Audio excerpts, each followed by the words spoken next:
নমস্কার সবাইকে, আমি মৌন। আপনারা শুনছেন আমৃত্য ভালোবাসি তোকে। লিখেছেন সালমা চৌধুরী। পর্ব 56। তানভীর বন্যাদের বাসার উদ্দেশ্যে রওনা দিল। আবির পাশে বসে ফোনে কিছু একটা করছে আর তানভীরের সাথে টুকিটাকি গল্প করছে। হুট করে আদি বলে উঠল, আবির ভাইয়া, তুমি আমাকে সালাম দাওনি কেন? আদির কথা শুনে মিম মেঘ দুজনেই চমকে উঠেছে। মেঘ মনে মনে ভাবছে, আপনি আমাকে এত এত টাকা সালামে দিলেন, অথচ আদিদের দিলেন না। এটা কি ঠিক হলো? আবির ভুরু গুটিয়ে গম্ভীর কণ্ঠে বলল, আমি নামাজে যাওয়ার আগেই তোদের সালামি কাকিয়ার কাছে রেখে গেছি। কাকিয়া ব্যস্ত, তাই হয়তো মনে নেই। বাসায় গেলেই পেয়ে যাবি। তাছাড়া গতকাল তোদের রুমে ড্রেসও রেখে আসি, দেখিসনি? মিম তড়িৎ বেগে বলল, হ্যাঁ দেখেছি, ড্রেসটা খুব সুন্দর হয়েছে, রাতে পরব। আদিও বলে উঠল, শার্টটা রাতেই দেখেছি, থ্যাংক ইউ ভাইয়া। তানভীর ঠাট্টার স্বরে বলল, আদি তোর সালামি কত হলো? আদি মুখ ফুলিয়ে বলল, তোমাকে কেন বলবো? আমি রাতে ঘুমালে তুমি নিয়ে নিয়ে যাইতা? তানভীর হেসে বলল, সে আমি এখনই তোর থেকে নিতে পারি। নিব? আদি চিৎকার দিয়ে উঠল, না। আবির মেকি স্বরে বলল, দূর তানভীর, তোর সালামি নিয়ে কি করবে? আদি মুখ ফুলিয়ে বলল, একবার নিয়ে গেছিল। আবির ভুরু কুঁচকে সন্দেহের দৃষ্টিতে তানভীরের দিকে তাকালো। তানভীর হেসে বলল, আরে ভাইয়া, ব্যাপারটা তেমন না। আবির বলল, তো কেমন? তানভীর বলল, তখন আদি আরো ছোট ছিল। আদি আমার কাছে সালামি চাইছে, তো আমি বলছি তুই যত সালামি পেয়েছিস আমি একাই ততটা দিব। আদি যেন তার সালামি আমাকে দেখায়। তারপর আদি বের করে দিল সব। তখন মজা করে আমি একবার বলেছিলাম, এখন যদি তোর সালামি আমি নিয়ে নিয়ে যাই তাহলে কেমন হবে? বলছি বলছি না মরেছি। আদি কাঁদতে কাঁদতে ফ্লোরে গড়াগড়ি শুরু করেছে। আমার পকেটে যত টাকা ছিল আমি সব দিয়ে দিয়েছি, তবুও আদির কান্না থামে না। আব্বু, বড় আম্মু ইচ্ছে মতো আমাকে ঝাড়ছে, তবুও আদিকে থামাতে পারেনি। প্রায় 30-40 মিনিট মাটিতে গড়াগড়ি করেছে। আমি সেদিনই মনে মনে কানে ধরছি, আর যাই করি সালামি নিয়ে কোনো মজা করব না। এরপর থেকে ঈদের দিন গোসল করে রেডি হওয়ার আগেই ওদের সালামি দিয়ে দিই। হাতে যত থাকে ততই দিই। ভালোবাসা আর দেখাতে যাই না। তানভীরের কথা শুনে সবাই হাসছে। ততক্ষণে বন্যাদের বাসার কাছে চলে আসছে। মেঘ গাড়ি থেকে নেমে বলল, আমি যাই, তোমরা গাড়িতেই বসো। মেম পিছন থেকে ডেকে বলল, আপু আমি তোমার সাথে আসি। মেঘ আস্তে করে বলল, আয়। আদিও বদলে উঠল, আমিও আসি। আবির এবার গম্ভীর কণ্ঠে ধমক দিল, কি শুরু করছিস? মিম, আদি, তোরা কেউ যাবি না। মেঘ তুই যা। মেঘ ভেতরে চলে গেছে। মিম আর আদি গাড়িতেই বসে আছে। বন্যাদের বাসার কলিং বেল চাপতেই বন্যার ছোট ভাই এসে দরজা খুলে দিল। মেঘকে দেখেই উত্তেজিত কণ্ঠে বলল, ঈদ মোবারক আপু, সালামি দিবা না? মেঘ হাসি মুখে একটা 500 টাকার নোট বের করে দিল। আবিরের দেওয়া বান্ডিল যেভাবে দিয়েছিল, মেঘ সেটাকে সেভাবেই গুছিয়ে রেখে দিয়েছে। হাতে যা কিছু টাকা ছিল সেখান থেকে মিমার আদিকে সালামি দিয়েছে। মেঘ বন্যার আব্বু আম্মুকে সালাম করে দুটো বন্যার রুমে চলে গেল। বন্যা একা একা সেলফি তুলছে। পরনে বন্যার আব্বুর দেওয়া একটা 3 পিস। বিছানার উপর তানভীরের দেওয়া দামি ড্রেসটা পরে আছে। বন্যা মেঘকে দেখে এগিয়ে এসে বলল, ঈদ মুবারক বেবি, তুমি আমাদের বাসায় একা আইছিস? মেঘ মুখ বেঁকিয়ে গম্ভীর কণ্ঠে বলল, ঈদ মুবারক।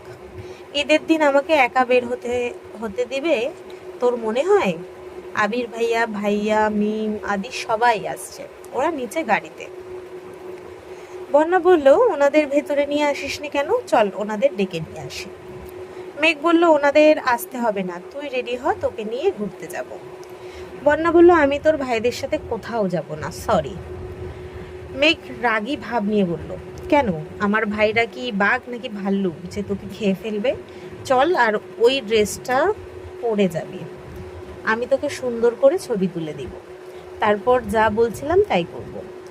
বন্যা কপাল গুটিয়ে বলল, ড্রেসের মালিককে খোঁজার আমার কোনো ইচ্ছে নেই, ড্রেস এমনিই পরে থাকুক, এখন নিচে চল, ওনাদের ডেকে নিয়ে আসি, আম্মু আব্বু শুনলে বকা দিবে, চল।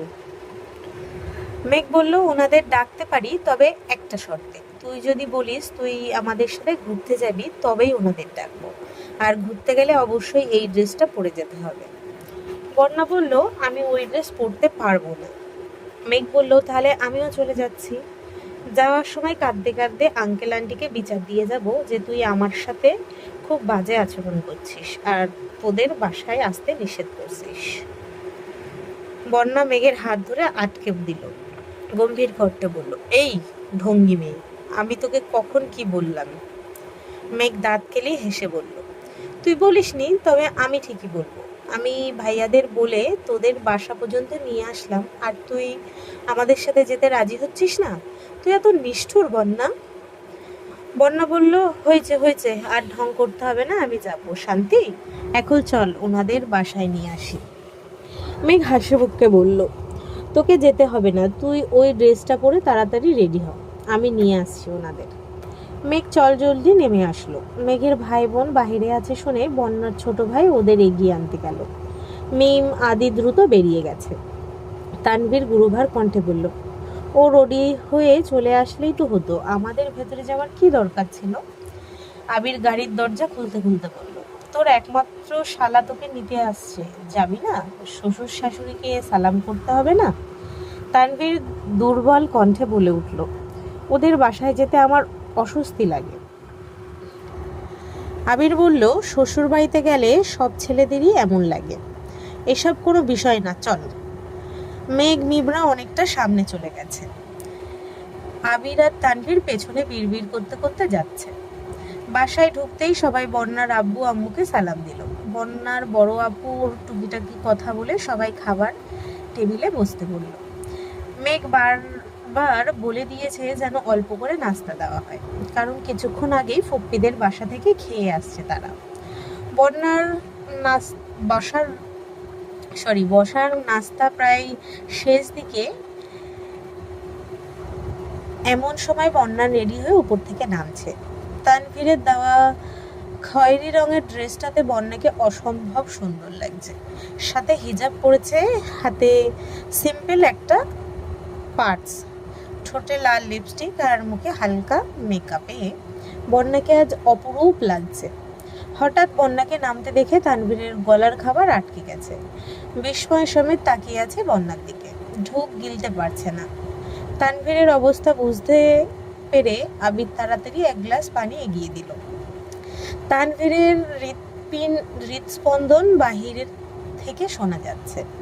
পানি খেয়ে সেই যে মাথা নিচু করেছে, একবারের জন্য তাকায়নি। বন্যা নিচে এসে সবার উদ্দেশ্যে ঈদ মুবারক বলল। মিম মেঘ আধি একসঙ্গে ঈদ মুবারক বলল।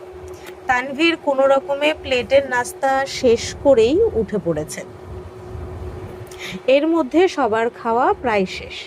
বন্যার আব্বু আম্মুর থেকে বিদায় নিয়ে সবাই বেরিয়ে পড়েছে। আসার সময় ওনারা সবাইকে সালামিও দিয়ে দিয়েছে।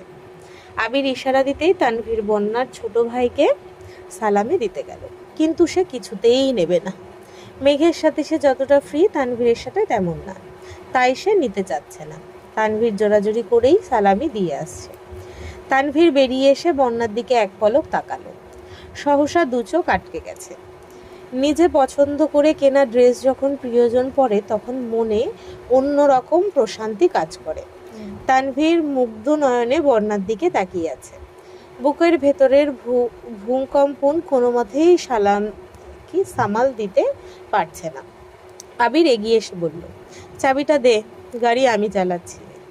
তানভীরের বুক থেকে সানগ্লাসটা খুলে তানভীরের চোখে দিয়ে বলল, সাবধান, সে কিন্তু তোর বোনের থেকেও বেশি চতুর। মান সম্মান ডুবাইস না, হিরো হতে এসে ভিলেন হয়ে যাস না। আবির গাড়িতে বসে একবার পেছনে দেখে নিল। তানভীর পাশের সিটে গিয়ে বসেছে। তার দৃষ্টি কোথায় কে জানে। আবির অতি সতর্কতার সহিত গাড়ি চালাচ্ছে। পেছনে মেঘ আর বন্যা নিজেদের মধ্যে গল্প করতে ব্যস্ত। মাঝে মাঝে আদিও তাতে সঙ্গ দিচ্ছে। সবাই ঘন্টা ধুয়ে ঘুরোঘুরি করেছে। এই ফাঁকে মেঘ বন্যাকেও বেশ কিছু ছবি তুলে দিয়েছে। ঘুরোঘুরি শেষে বন্যাদের বাসায় যাওয়ার সময় মেঘ বন্যার ছবি দেখে একটা ছবি সিলেক্ট করে দিল ফেসবুকে পোস্ট করার জন্য। বন্যা আর মেঘ আস্তে ধীরে কথা বললেও আবির সে কথা শুনে ফেলেছে। আবির সহসা ব্রেক কষল। পেছন ফিরে মেঘ আর বন্যার দিকে এক পলক দেখে গম্ভীর কণ্ঠে বলল, ফেসবুক ছবি দেওয়ার অভ্যাস ত্যাগ করো। আজকের পর ফেসবুকে যেন কারোর ছবি না দেখি। আবিরের কথা শুনে মেঘ ঠোঁট উল্টিয়ে কাদো কাদো মুখ করে তাকালো। আবির দেখেও না দেখার মতো করে সামনে তাকিয়ে আবারও গাড়ি স্টার্ট দিল। মেঘ আর চোখে আবিরকে দেখছে। আবির মিনহাজকে ব্লক দেওয়ার পর মেঘের ফেসবুক আইডি থেকে মেঘের সব ছবি ডিলিট করে ফেলেছে। মেঘ বিষয়টা তখনই খেয়াল করেছে, বন্যাকেও জানিয়েছে। আবিরের জেলাসি দেখে সেদিন মেঘ আনমনে অনেকক্ষণ হেসে ওঠে। তবে আজকে শুধু মেঘকে বলেনি, আবির বন্যাকে সহ ওয়ান করেছে। আবির মেইন রোডে গাড়ি থামিয়ে তানভীরকে বলল, তানভীর, বন্যাকে বাসা পর্যন্ত এগিয়ে দিয়ে আয়। বন্যা সঙ্গে সঙ্গে বলল, আমাকে এগিয়ে দিতে হবে না, আমি যেতে পারবো। আবির রাশভারী কণ্ঠে বলল, জানি, কিন্তু তুমি যেহেতু আমাদের সাথে বেরিয়েছো, তাই আমাদের উচিত তোমাকে বাসা পর্যন্ত পৌঁছে দেওয়া। তানভীর, যা। বন্যা আর কথা বাড়ালো না, সবার থেকে বিদায় নিয়ে নেমে গেল। গলির রাস্তায় তানভীর আর বন্যা হাঁটছে। তানভীর শান্ত স্বরে বলল, ঈদ মুবারক। কারো মুখে কোনো কথা নেই। বাসার কাছাকাছি আসতেই তানভীর পকেট থেকে টাকা বের করে বন্যার দিকে এগিয়ে বলল, এটা তোমার সালামি, নাও। বন্যা বলল, আমার সালামি লাগবে না ভাইয়া। ভাইয়া ডাক শুনেই তানভীর কপাল গুটিয়ে সূক্ষ্ম নেত্রে তাকিয়ে শক্ত কণ্ঠে বলল, ভাইয়া ডাকছো আর সালামি নিবা না? মেঘ মিমো আমায় এত সুন্দর করে ডাকে না। তানভীর বিরক্তিভরা কণ্ঠে বলায় বন্যা থতমত খেল। কিন্তু বলার আগেই তানভীর আবার জিজ্ঞেস করল, নিবে কি না? বন্যা চুপচাপ সালামি নিয়ে তানভীরের দিকে তাকিয়ে মৃদু স্বরে বলল, সালামি নিলে সালাম করতে হয়, আপনাকে সালাম করি। বন্যা একটু নিচু হতেই তানভীর এক লাফে কয়েক হাত পিছিয়ে গেল। তৎক্ষণাৎ রাগী স্বরে বলল, একদম না। তানভীরের এমন কাণ্ডে বন্যা ভ্যাবাচাকা খেল। খানিক বাদে বন্যা হাসতে হাসতে এক পা এগোতেই তানভীর গাড়ির দিকে ছুটল। বন্যা দাঁড়িয়ে থেকে একা একাই কিছুক্ষণ হাসল, তারপর বাসার দিকে চলে গেছে। তানভীরকে দৌড়ে আসতে দেখে আবির গম্ভীর কণ্ঠে জিজ্ঞেস করল, কি হয়েছে তোর? তানভীর বলল, কিছু না। আবির বলল, বাসা পর্যন্ত দিয়ে আসছিস? তানভীর বলল, না। আবির মেঘের দিকে তাকিয়ে বলল, কল দিয়ে জিজ্ঞেস কর বাসায় পৌঁছেছে কিনা। বন্যা মেঘকে কল দিতেই বন্যা সালামি আর সালামের ঘটনা বলল। মেঘ হাসতে হাসতে ফোন কেটে দিয়েছে। তানভীরের স্বভাবই এমন, সালামি দেওয়া দায়িত্ব, তাই সকালবেলায় ছোটদের সালামি দিয়ে দেয়। তবে কেউ তাকে সালাম করতে আসলে সে ছুটে পেলায়। আগে প্রায় সময়ই মেঘ সালাম করার জন্য তানভীরের পিছু পিছু সারা বাড়ি ছুটত, কিন্তু এখন আর তা করে না। বন্যা জানতো না, কিন্তু তানভীরের এক্সপ্রেশন দেখে সে না হেসে থাকতে পারেনি। মেঘ কল কেটে হাসতে হাসতে বলল, বাসায় পৌঁছেছে? আবির বলল, হাসছিস কেন? মেঘ বলে, এমনি। তানভীর মনে মনে বিড়বিড় করে বলল, এই কথাটাও বনুকে বলে দিতে হয়? আবারও আওড়ালো, বোনের বান্ধবীকে পটানোর আগে বোনকেই পটাতে হবে। আবির তানভীরের দিকে তাকালো। কিছু একটা কাহিনী করেছে, সেটা ঠিকই বুঝেছে আবির, তবে কি করেছে সেটা বুঝতে পারছে না। সেসবে তেমন পাত্তা না দিয়ে বাসায় আসছে। ফ্রেশ হয়ে সবার সাথে খেতে বসেছে। পেট যতই ভরা থাকুক, যতই ঘুরে আসুক না কেন, ঈদের দিন দুপুরে সবার একসঙ্গে বসে খেতেই হবে, এটাই এই বাড়ির নিয়ম। আলী আহমেদ খান্না আবিরদের জন্যই অপেক্ষা করছিল। আবিররা আসতেই খাওয়া দাওয়ার পর্ব শুরু হলো। অন্যান্য দিন বাড়ির বউরা না বসলেও ঈদের দিন অন্ততপক্ষে সবার সাথে বসতে হয়। খাওয়া শেষে সবাই সবার মতো রেস্ট নিতে চলে গেছে। আজ রাতে ফুপ্পিদের খান বাড়িতে দাওয়াত দেওয়া হয়েছে। বিকেলের পর থেকেই সেই আয়োজনে ব্যস্ত সবাই। আলী আহমেদ খান আর মোজাম্মেল খান সোফায় বসে আছেন। ইকবাল খান বন্ধুদের সাথে দেখা করতে চলে গেছেন। আবির তানভীর দুজনেই বাড়িতে। ঈদের দিন তানভীর সচরাচর বন্ধুদের সাথে দেখা করে না। মেঘ বিকেলের দিকে মোজাম্মেলের খানে দেওয়া ড্রেসটা পরেছে। গাঢ় সবুজ রঙের গর্জিয়াস ড্রেস, চুলে একটা স্টোনের মুকুট পরেছে, পেছন দিকে চুলগুলো ছাড়া, একদম রানীর মতো লাগছে। আত্মীয় স্বজন বেড়াতে আসলে মিম যথাসাধ্য কাজ করলেও আজ তারা কিছুই করছে না। বিশেষ করে মেঘ ডাইনিং থেকে একটা চেয়ার নিয়ে ড্রয়িং রুমের মাঝখানে রেখে পায়ের উপর পা তুলে বসে আছে। দু হাতে কোনোই অবধি মেহেন্দি দেওয়া, ম্যাচিং করা সবুজ কাচের চুড়িও পরনে। এক হাতে একটু পর পর চুল ঠিক করে আর মিম আদির সাথে বকবক করছে। মেঘের ক্ষুধা লাগলে এদিকে এটা সেটা দিতে বলে, কারণ সে এই ড্রেস পরে কোনোভাবেই রান্নাঘরে যাবে না। আবির ঘুম থেকে উঠে বারান্দা থেকে মেঘের ভাবভঙ্গি দেখে নিঃশব্দে হাসছে। অন্তঃপর শান্তস্বরে বলল, তোকে সারা জীবন রাজনীর মতো যত্নে রাখার তৌফিক আল্লাহ যেন আমাকে দেন। আবির নিচে আসতেই আলী আহমেদ খান ধীর কণ্ঠে ডাকলেন, আবির। আবির বলল, জি আব্বু। আলী আহমেদ খান বলল, তুমি কি অ্যাকাউন্ট থেকে টাকা তুলেছ? আবির বলল, জি। আলী আহমেদ বললেন, কেন? আবির বলল, একটু দরকার ছিল, কিছুদিনের মধ্যে রেখে দিব। আলী আহমেদ খান তপ্তস্বরে বললেন, আমি রাখার কথা বলিনি আবির, এটা তোমার অ্যাকাউন্ট, তোমার যখন ইচ্ছে টাকা তুলবে, কিন্তু টাকাটা কেন তুলেছ সেটা আমার জানা প্রয়োজন। মিম আস্তে করে বলল, ভাইয়া আমাদের অনেক টাকা সালামে দিয়েছে বড় আব্বু। আলী আহমেদ খান গুরুভার কণ্ঠে বললেন, এখানে হাজারের কথা হচ্ছে না মা, লাখের কথা হচ্ছে, তাও 4-5 লাখ নয়। তুমি যাও এখান থেকে। আবির নিশ্চুপ দাঁড়িয়ে আছে। আবিরের নিস্তব্ধতা আলী আহমেদ খান সহ্য করলেও মোজাম্মেল খান সহ্য করতে পারলেন না। রাগী স্বরে বললেন, ব্যবসায় লস খেলে সেখানে শুধু শুধু টাকা নষ্ট করো না আবির। তোমার যদি মনে হয় তোমার পক্ষে ব্যবসা চালানো সম্ভব নয়, তবে ছেড়ে দাও, আমাদের ব্যবসাতে মনোযোগ দাও। অ্যাকাউন্টে টাকাগুলো এমনি এমনি জমা হয়ে যায় না, তোমার আব্বুর কষ্টের জমানো টাকা এগুলো।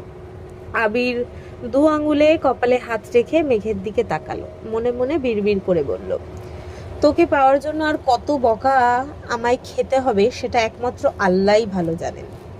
আলী আহমেদ খান পুনরায় বলল, দেখো আবির, তুমি যথেষ্ট বড় হয়েছ, কি করলে ভালো হবে কি করলে ক্ষতি হবে সেটা তুমি খুব ভালো বোঝো, যাই করো বুঝে শুনে করবা। আবির অনিচ্ছ হেসে বলল, আমি যা করি বুঝেই করি, আর যা করব তাও বুঝেই করব ইনশাল্লাহ।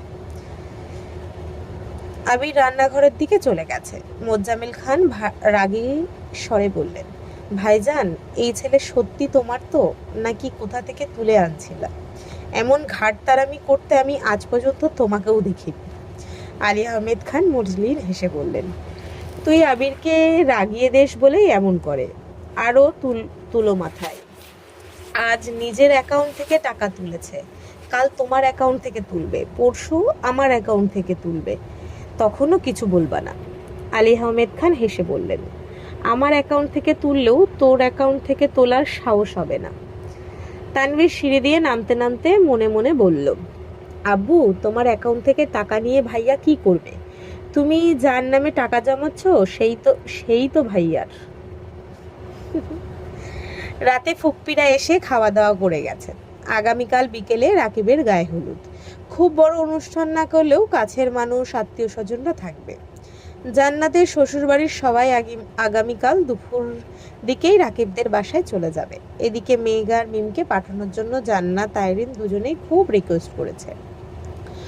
মোজাম্মেল খান প্রথম দিকে রাজি না হলেও জান্নাতের জোরাজুরিতে বাধ্য হয়ে রাজি হয়েছেন।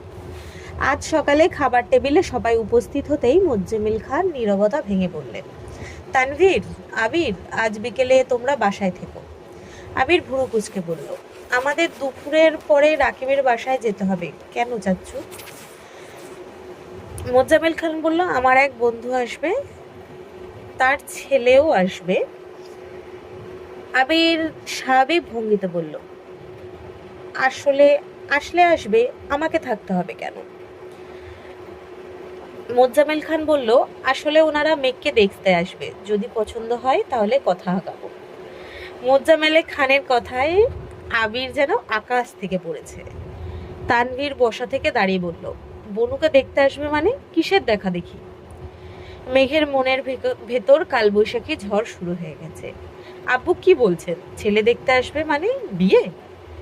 নিরুদ্বেগ ভঙ্গিতে আবিরের দিকে চেয়ে আছে, তবে আবিরের অভিব্যক্তি বোঝার উপায় নেই। বাহিরে আবির যতই শান্ত থাকার চেষ্টা করুক না কেন, রাগে আবিরের শিরা উপশিরা নীল হয়ে গেছে। চুল থেকে কানের পাশ দিয়ে ঘাম পড়ছে। আবির এক আঙুলে ঘাম মুছল। মোজাম্মেল খান ধীর কণ্ঠে বলল, রফিক আমার পুরনো বন্ধু, অনেক বছর পর দেশে আসছে, মেঘকে দেখতে চাচ্ছে, তাই বাসায় আসতে বলেছি। তানভীর রাগে ফুসতে ফুসতে বলল, আমার বোনের কি রূপ বের হয়েছে যে ওকে দেখতে আসবে? আপনি ওদের কল দিয়ে নিষেধ করেন। আমার বোনকে আমি কারো সামনে যেতে দিব না। আলী আহমেদ খান ঠান্ডা কণ্ঠে বললেন, তানভীর মাথা ঠান্ডা করো, ওনারা আসতে চাচ্ছে আসুক, আমরা দেখি। তাদের কথা যদি ভালো না লাগে তাহলে মেঘকে আনবই না। মেঘ আহাম্মুক হয়ে বসে আছে, আবিরের দৃষ্টি প্লেটের দিকে। তানভীর রাগে উল্টোপাল্টা আচরণ করলেও আবির কোনো কথা বলছে না। তানভীরের বাড়াবাড়ি বুঝতে পেরে আবির বাম হাতে তানভীরের উরুতে হাত রাখলো, যেন চুপ করে যায়। ইকবাল খানও তানভীরকে থামানোর চেষ্টা করছেন, কিন্তু তানভীরের চিল্লাচিল্লি থামার নাম নেই। সে মেঘকে কারো সামনে আসতে দিবে না মানে দিবেই না। আবিরের ইঙ্গিত বুঝতে পেরে তানভীরের মেজাজ আরো তুঙ্গে উঠে গেছে।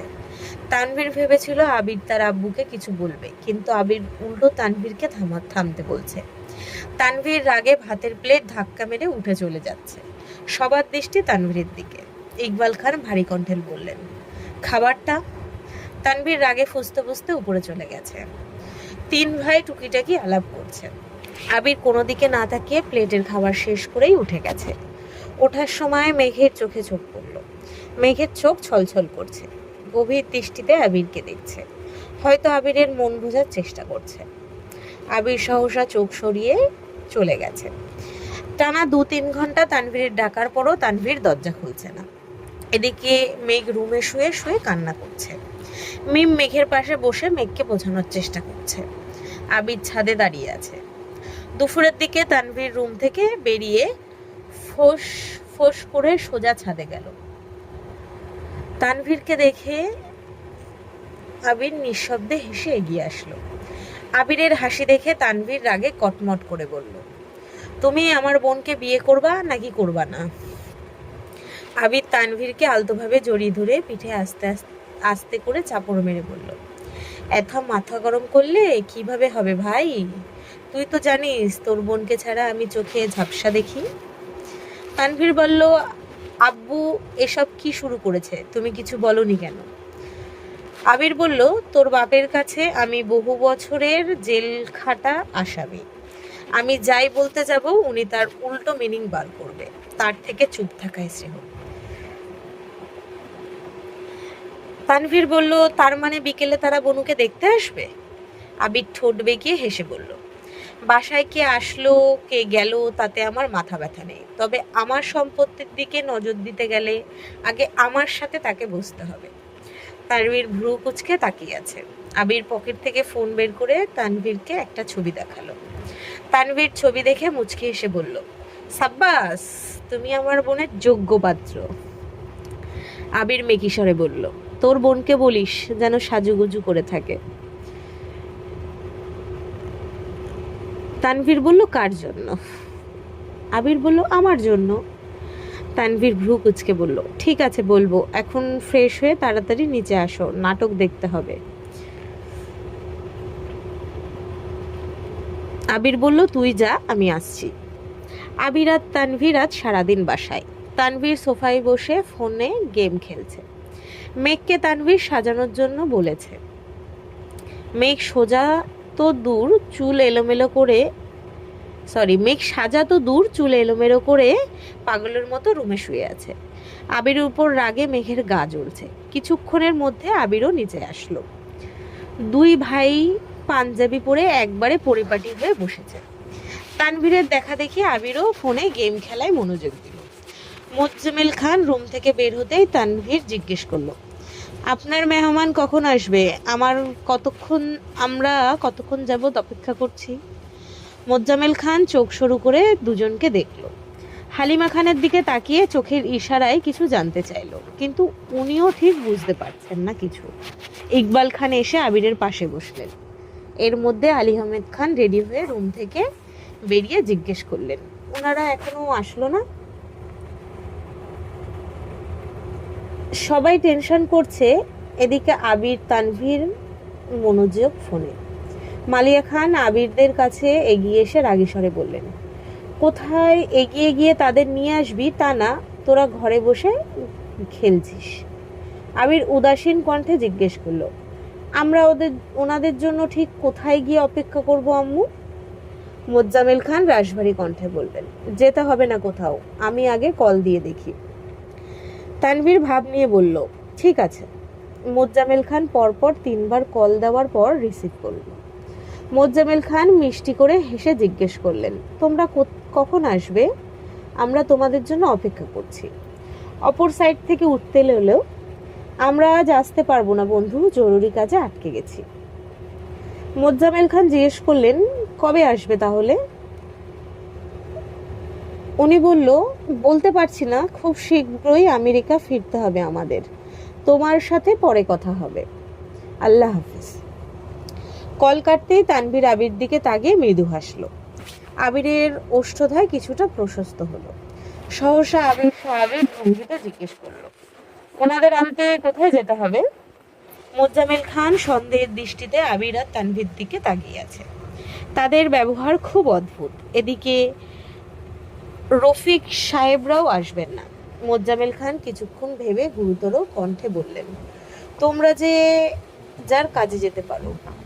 তানভীর সোফা থেকে উঠতে উঠতে মিমকে বলল, এই মিম, বনুকে বল তাড়াতাড়ি রেডি হতে, আর তুইও তাড়াতাড়ি রেডি হয়ে নে, রাকিব ভাইয়ার গায়ে হলুদে যেতে হবে।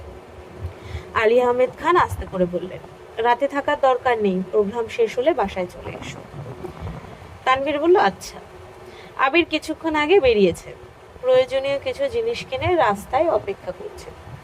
তানভীর রাস্তা থেকে আবিরকে নিয়ে গেছে। পেছনে মিম আর মেঘ বসা। মেঘ চোখ বন্ধ করে বসে আছে। আব্বুর প্রতি যতটা না রাগ উঠছিল, তার থেকে কয়েক গুণ বেশি রাগ আবিরের উপর। মেঘ নিজেকে নিজে প্রশ্ন করল, আবির ভাই কি সত্যিই আমাকে ভালোবাসেন? রাকিবের বাসায় আসতেই রাকিব সূক্ষ্ম নেত্রে আবিরের দিকে তাকিয়ে আছে। আবির ভ্রু নাচাতেই রাকিব গুরুতর কণ্ঠে বলল, আমার কালকে বিয়ে, এটা কি তোর মাথায় ছিল? আবির বলল, থাকবে না কেন? রাকিব বলল, জেনে শুনে এত বড় রিস্কে আমায় পাঠিয়ে দিলি যে আমার কখনো কোনো কাজে ভয় লাগে না, অথচ আজ ভয় লাগছে। রিয়াটার কথা খুব মনে পড়ছিল। আমার কিছু হলে মেয়েটা বিয়ে ছাড়াই বিধবা হয়ে যেত। আবির মুচকি হেসে বলল, এত সহজে তোর কিছু হতে দিব না আমি, চিন্তা করিস না, আগে চাচ্ছু হবি তারপর। এমন সময় মেঘ আসছে। মেঘকে দেখে রাগিয়ে আবিরকে প্রশ্ন করলো, তারপর কি? আবির বলল, মরে যাস। রাকিব বলল, বাহ আবির বাহ, দেখেছো তো মেঘ, তোমার আবির ভাই আমাকে মরে যেতে বলছে। মেঘ রাশভারী কণ্ঠে বলল, উনি তো চান আমরা সবাই মরে যাই, তাহলেই উনি মুক্তি পেয়ে যাবেন। মেঘের মুখে এমন কথা শুনে আবির ভ্রু যুগল নাকের গোড়ায় টেনে নিল। মেঘের মনের একাকাশ অভিমান যা তার কথাতেই ফুটে উঠেছে। রাকিবও স্তব্ধ হয়ে গেছে। এর মধ্যে জান্নাত এসে বলল, মেঘ চলো, তোমাকে শাড়ি পরিয়ে দিই। মেঘ বলল, না আপু, শাড়ি পরার মতো মন মানসিকতা আমার নেই। জান্নাত বলল, কেন, কি হয়েছে? মেঘ ঢোক গিলে আকুল কণ্ঠে বলল, হয়তো খুব শীঘ্রই আমার বিয়ের দাওয়াত পাবে। জান্নাত ভ্রুকুচকে চেয়ে আছে। মেঘ চোখ মুছে মিমের পাশে সোফায় গিয়ে বসল। রাকিব জান্নাতকে ইশারা দিতেই জান্নাত ভিতরে চলে গেছে। আবির সোফার কাছে গিয়ে গম্ভীর কণ্ঠে বলল, মিম তুই ভেতরে যা। মিম সঙ্গে সঙ্গে উঠে গেছে। আবির মেঘের পাশে বসে মোলায়েম কণ্ঠে বলল, কি হয়েছে তোর, এত অভিমান করেছিস কেন? মেঘ চোখ দিয়ে মেঘের চোখ দিয়ে টুপটুপ করে পানি পড়ছে। মেঘ দু হাতে বারবার চোখ মুছছে। আবির আবারও জিজ্ঞেস করলো, কথা বলবি না? মেঘ কাঁদতে কাঁদতে বলল, মেয়েদের আপন বলতে কেউ থাকে না। যদি কখনো কাউকে আপন মনে হয় তবে তার সঙ্গেই না হয় কথা বলবো। আজকের পর্ব এই অবধি। যদি সবার ভালো লাগে লাইক কমেন্ট শেয়ার করে দিও। যদি ইউটিউব থেকে শুনছো তো সবাই সাবস্ক্রাইব করো। যদি ফেসবুক থেকে শুনছো তো সবাই পেজটাকে ফলো করে দিও। আজ আসছি, ধন্যবাদ সবাইকে।